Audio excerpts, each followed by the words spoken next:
প্রায় 1000 কর্মী নিয়োগ হবে রাজ্যে। মন্ত্রিসভার বৈঠকে সিদ্ধান্ত নিলেন মুখ্যমন্ত্রী।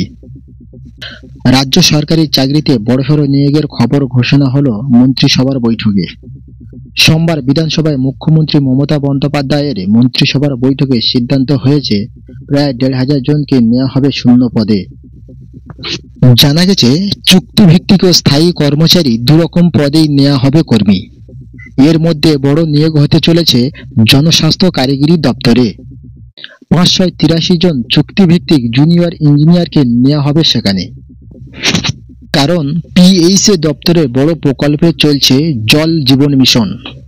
প্রশাসন সূত্রের খবর, 2025 সালের এপ্রিলের মধ্যে রাজ্যের প্রতিটি বাড়িতে পানীয় জলের সংযোগ পৌঁছানোর টার্গেট রয়েছে রাজ্যের। সব মিলিয়ে 1,77,00,000 বাড়িতে জলের সংযোগ পৌঁছে দেওয়ার কথা। আজও মুখ্যমন্ত্রী বৈঠক করে শেষ করতে বলেছেন এই প্রকল্প, সবাই যাতে জল পায়। ইতিমধ্যে যুদ্ধকালীন তৎপর্যায়ে রাজ্য জুড়ে সেই কাজও চলছে। তাই সেই কাজ সময়ে শেষ করতে এই প্রকল্পে এই বড়সড় নিয়োগের সিদ্ধান্ত নিয়েছে নবান্ন। এছাড়াও পুর দপ্তরে নিয়োগ করা হবে প্রায় 700 জনকে।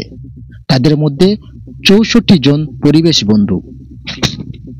পাশাপাশি মন্ত্রিসভার বৈঠকে সিদ্ধান্ত হয়েছে গোটা রাজ্যের প্রতিটা মহকুমা অনুযায়ী সমস্ত পুলিশ এলাকায় একজন করে আইনজীবীকেও নিয়োগ করা হবে সরকারের তরফে।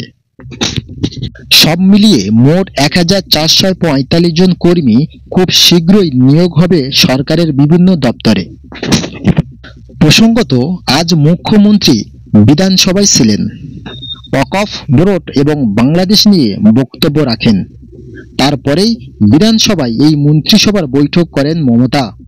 সেখানেই এই সিদ্ধান্ত হয়। আমাদের ভিডিওটা কেমন লাগলো অবশ্যই কমেন্ট করে জানাবেন। ভিডিওটা ভালো লাগলে লাইক শেয়ার করবেন, আর চ্যানেলে নতুন হলে অবশ্যই সাবস্ক্রাইব করবেন। আর সব ধরনের আপডেট পেতে পাশে থাকা বেল আইকনটি প্রেস করে দিন। ধন্যবাদ।